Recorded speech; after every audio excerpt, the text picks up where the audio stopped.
Hey guys, this is Frozen Dig Studios here, and welcome back to another movie review. And today I'm gonna be reviewing the fan favorite Fast and Furious movie, what many or what majority consider to be the best in the franchise, Fast Five.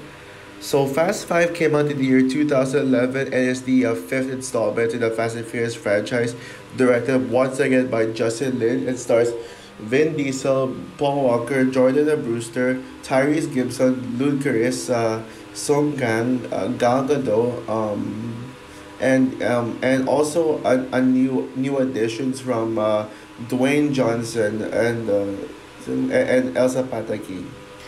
So basically, the plot for Fast Five, it tells a story that takes place directly after the events of Fast and Furious 4, where Dom has been arrested, but then Mia and Brian form a perform this heist to Dom out break Dom out of the prison train, and which leads into some very ridiculous stunts that already pushes the boundaries of this franchise.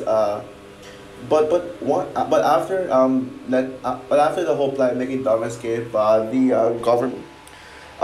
the government is trying to track down Dom and his crew, with Dwayne Johnson's character Luke Hobbs being put in charge to go after Dom and his friends, while Brian and while they go on hiding in Rio de Janeiro. That's how you pronounce the name. Sorry if I mispronounce it. Yeah, basically they go into hiding in Rio, and but then suddenly they decide that they need their freedom, so they put all the crew together, which the crew pretty much contains all the characters that they've been setting up in the first two films, which includes Roman and the other guy, what's his name again? Roman and Ted in the second film, and Han in the third film, and Giselle from the previous film, and some others. They all come together to be able to perform this heist, to steal a vault of money from this drug lord named what's this drug lord again? Who cares? I think Reyes, something like that. But I don't remember his first name. But yeah, I guess I said enough of the Fast Five plot. So yeah, like what I said, Fast Five is considered by majority to be the best Fast and Furious franchise, the best film in the Fast and Furious, because this movie is where the series actually got good. I mean, not by good, I mean like well received. Unlike the previous four, which the first film got mixed reviews, and two, three, and four were panned by critics. Although, and I think personally, Fast One and Four don't deserve the mixed to poor reception that they got. Although I do think at least the first Fast and Furious movie is well loved by fans. A lot of people seem to love it, and a lot of them would say it's one of the better films of the franchise. Some would even put it in the top three or top five of the franchise. So yeah, but yeah, Fast and Furious 4, I still stand by my opinion on Fast 4. I think that movie is underrated. I really enjoy the movie. It was not boring at all. And they introduced the best character, Giselle, played by Gal Gadot, who I am a huge fan of. I think she's like Margot Robbie level, but I love her, especially as Wonder Woman. But honestly, I think Giselle might be my second favorite Gal Gadot performance, second only behind Wonder Woman. One thing I forgot to mention in that film. So yeah, so what I Fast Five is actually the first movie that pushed street racing aside, and focused more on the action and all the action stuff, and it's actually a little more story focused this time. Yeah, there's a lot more plot enough than the previous film. So where the previous films just focuses rather on stupidity and racing, while two and three are just focusing on characters and character relationships that I did not feel at all, and really lacks the fun. yeah, like I mean, people say Fast Five is what brought the franchise back, the put the franchise back on track. To me personally, I think it's the fourth film that brought the franchise back on track, which I mentioned that many times in my Fast Forward review, but it's true to me. It brought back the characters we love, and it brought back the fun of the previous ones. But what Fast Five accomplishes to me is that if Four would just bring the franchise back on track, Fast Five brings this franchise to a whole new level. Yeah, because this is the movie that finally finds its footing. It doesn't take itself seriously anymore. It knows what it wants to be. It's able to like find out what it wants to be. Fast Forward, despite everything I say about the film, it doesn't quite hit the mark on like what the franchise like really strives for yet. Fast Five actually does it. Like this movie only had like one small racing scene, but the rest of the movie is more of more action heavy, like like a spy film, and and it does have a plot, a story for once, a legit story, but yeah, and yes, I'm gonna say this right now to you all. My thoughts now before I continue on. Is this the best Fast and Furious movie? Like, let me ask you guys. No, but it comes close though. My favorite Fast and Furious movie, definitely Furious 7, but Fast 5 is definitely a close second. But is this movie as good as people say it is? Yes, it is, because this movie is really good. Also, it's such a surprise. Probably this and X-Men First Class are probably the biggest surprises. Well, technically, I would say X-Men First Class is the most surprising movie of 2011, but this one is a close second. Yeah, who knew a Fast and Furious movie would actually get positive reviews, especially with four films constantly getting with the first four films constantly getting Rotten scores and Rotten Tomatoes. Yeah, I'm sure people weren't looking forward to this movie back then. Although I would say First Class is more surprising because the film that came before this was not good, so I didn't have the best expectations for First Class. Even though a prequel is always an interesting idea. Maybe I take that back. Yes, Fast Five is the biggest surprise of the year. Well, it's either one of them, whatever. But yeah, back to what I was saying. Yes, besides all the action scenes, all the high scenes, all the ridiculous stunt scenes, and all the big major stunt work, this movie actually has a story to tell, which is I mean, I'll admit that the story is one of the weaker links of the franchise. I mean, the first and fourth film had a pretty decent story, but they were like far from the strongest links in both movies. Fast Two, to the other hand, they barely have any story to tell. Yet they manage to be really slow paced, really boring paced, and made me care less about it. Care less about it. But Fast Five actually tells a story, not just a story, but not not just a story, but an actually good, simple story. It's a story about family. It's a story about heist. It's a story about wanting freedom. It's a story about loss. The story actually has politics in it, who would expect politics in a Fast and Furious movie? Maybe that's why people call this the best, because this movie is very strong in story. I would say that this movie probably has the strongest and best story in the entire franchise. Doesn't mean that it's my favorite though, because I don't enjoy this one as much as Furious 7, but I still really acknowledge this one for being the best made in the franchise. And also, this movie really solidifies the message of family. This movie goes deeper into the message of family. It really tells you that how this movie portrays the message of family. I mean, for the first film, you already know that this movie is about family.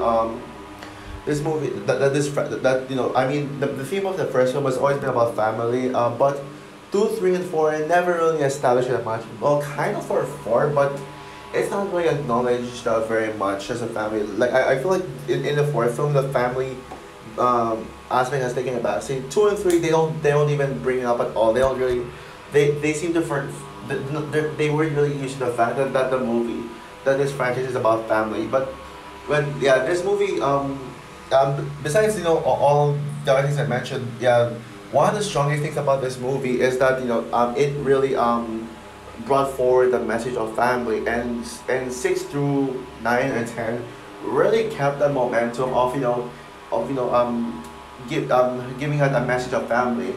Yes, it feels repeated, but at least now people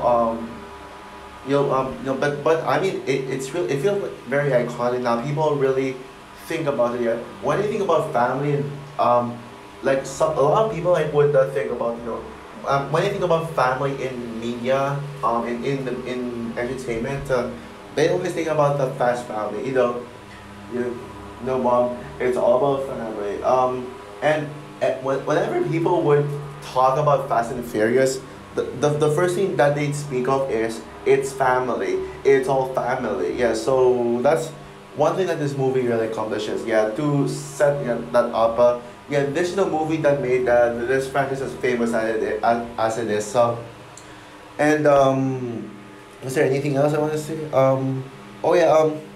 Also the characters are really good as well. Like really well written. Dom and Brian are once again amazing characters.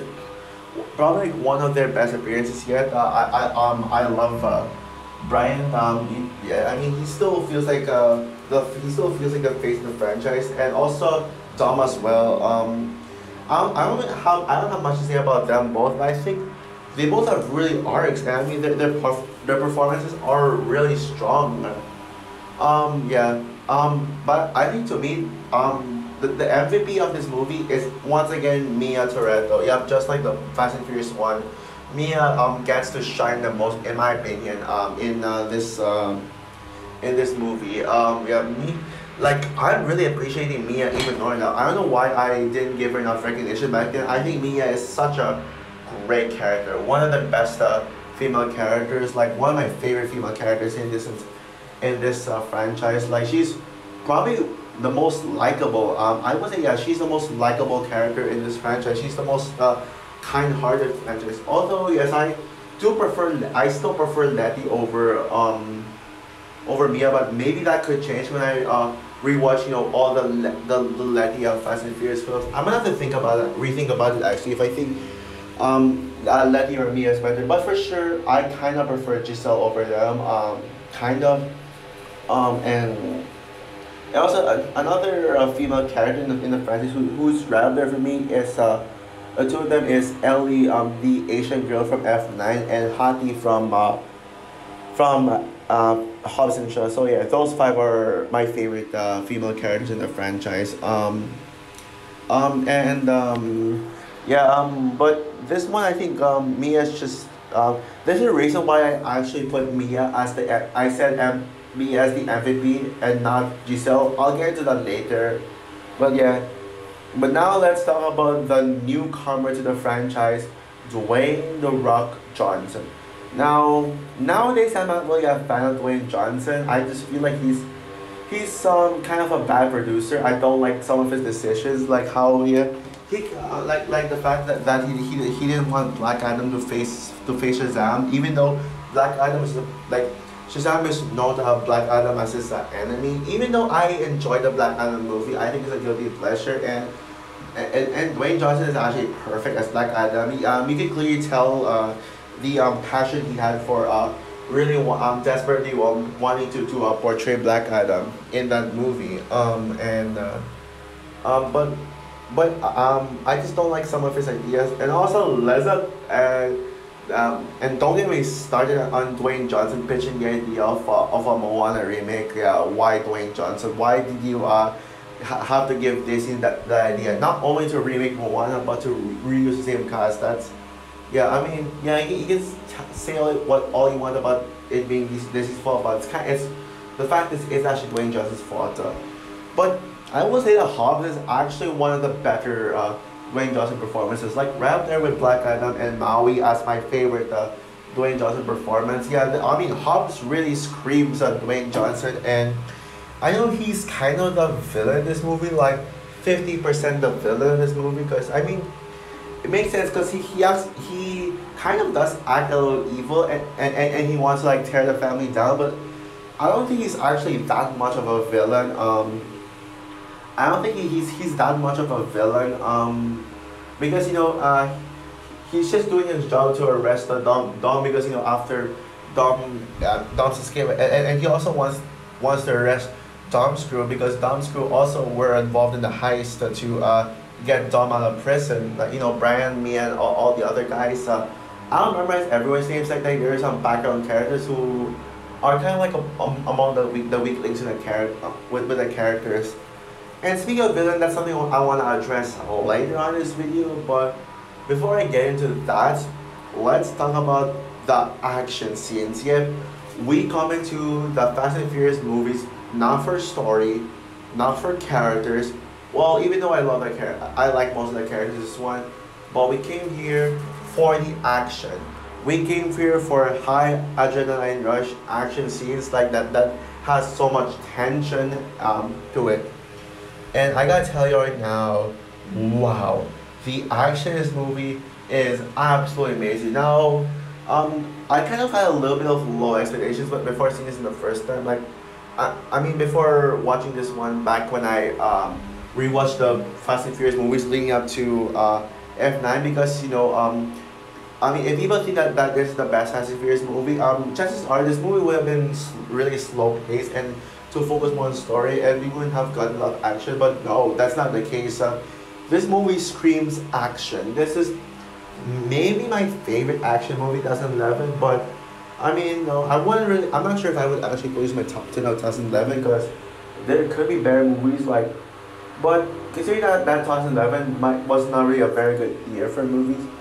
Actually, yeah, this isn't my top 10 favorite movies of 2011 list, but favorite action movie, I don't really remember what other action movies were there. Maybe there's an action movie that's better than this, but yeah, this movie's in my top 10 favorites of 2011, for sure.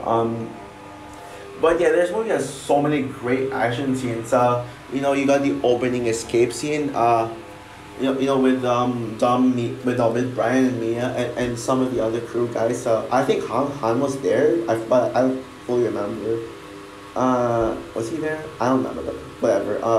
Them trying to get Dom out of prison, and then we get this really iconic scene with Dom and Dom and Brian driving this car into the edge of of a cliff and having the car fall all the way to the water.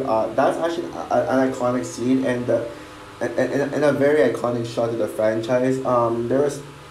There's also a bunch of fights with like confrontations between Dom and Hobbs. Like they both get into fights. There's a shootout scene where like 80-90% of Hobbs's crew were killed off, and yeah, so many action scenes. I mentioned that one small racing scene earlier, but easily the best action scene in the film is without doubt the high scene at the end of the movie, like towards the end. I mean, you can like, yeah, that scene alone was really like exciting. And you're really rooting for his characters to be able to actually get away. That action scene, the final climax, really got me on the edge of my seat.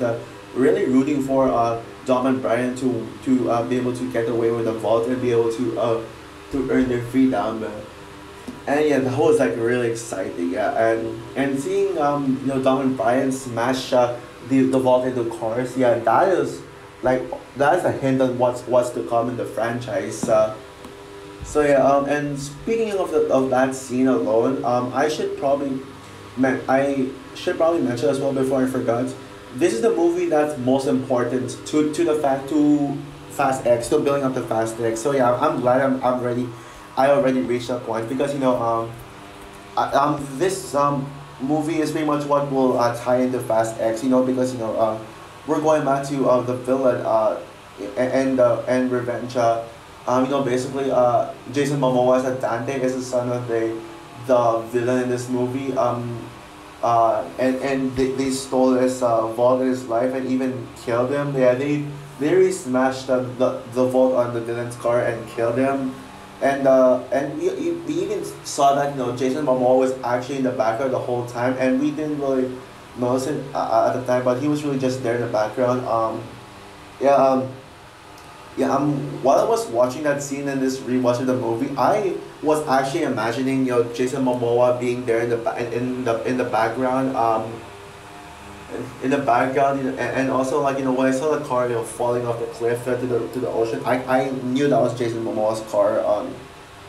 So yeah, if you're looking for a Fast and Furious movie to watch before leading up to Fast X, if you've never seen anything, watch Fast Five and F9. All because they're both pretty much the most important parts to be able to tie it into Fast X. Also watch Furious 7 because Furious 7 is my favorite in the franchise. So of course I would not I cannot talk about this franchise without mentioning Furious 7. So yeah, are there any flaws in the movie? Well, yes, I'll get to the flaws, very quickly because they're very minor flaws, like very small flaws that don't like, affect the film that much. But they did affect this film from being the best in the franchise when this is actually the most well made. But yeah, let's talk about the flaws.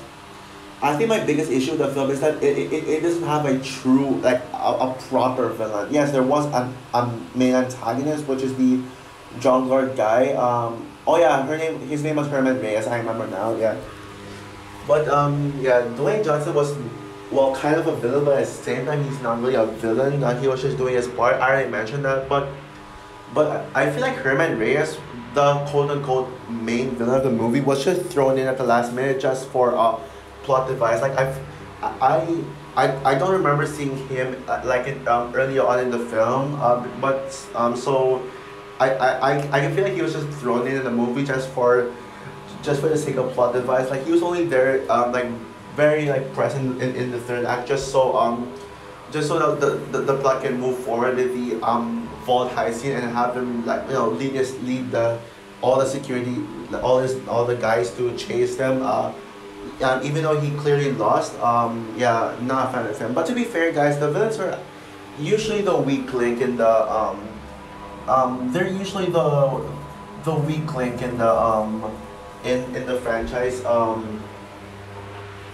The weak link in the franchise. I'm sure you know that we made that. Yeah, there are more bad villains than good villains. Yeah, I know. I haven't really said the villain's good. Although, well, with the exception of the villain in Fast and Furious 4, he was a pretty okay-ish villain, I guess. Villain, I guess. But well, I would say I like the villain from Furious 7 through 9 and I know I'm very sure I like the villain in 10.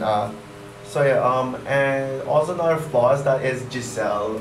I'm sorry, but I can't believe I'm criticizing Giselle. And I mean the parts with Giselle in this one, they're a total banger, and Giselle is still as hot as she was. But I feel like she had far little screen time in this one. That's pretty much the reason why I called Mia the MVP of the movie instead of Giselle, because Giselle needed more screen time. Like we needed more Gal Gadot in screen time in this one. And there's just a nitpick, but it feels weird to not have Letty in this one at all. Like especially when we have Dom, Brian, and Mia. I mean, I always like keep thinking like I was like keep thinking of Letty, like oh Letty should be in this, like oh I think Letty should have been in this scene, like stuff like that. But that's pretty much all my flaws. Besides those flaws, Fast Five is such a blast. I really thought this movie, this Fast Five took the franchise to a whole new level, and I can totally see why it's a fan favorite. It's not my favorite Fast and Furious movie. I said it again, but it is right now currently my second favorite Fast and Furious movie. So with that said, I'm gonna give Fast Five a 9 out of 10. So also for my review of Fast Five, what is your opinion on this movie? Do you agree with me that that this is the second best in the franchise, second only behind the Furious 7, or are you with the majority that this is your favorite Fast and Furious movie? Comment down below, like, subscribe, hit the notification bell, and stay tuned for my review of Fast and Furious 6. So yeah, bye guys.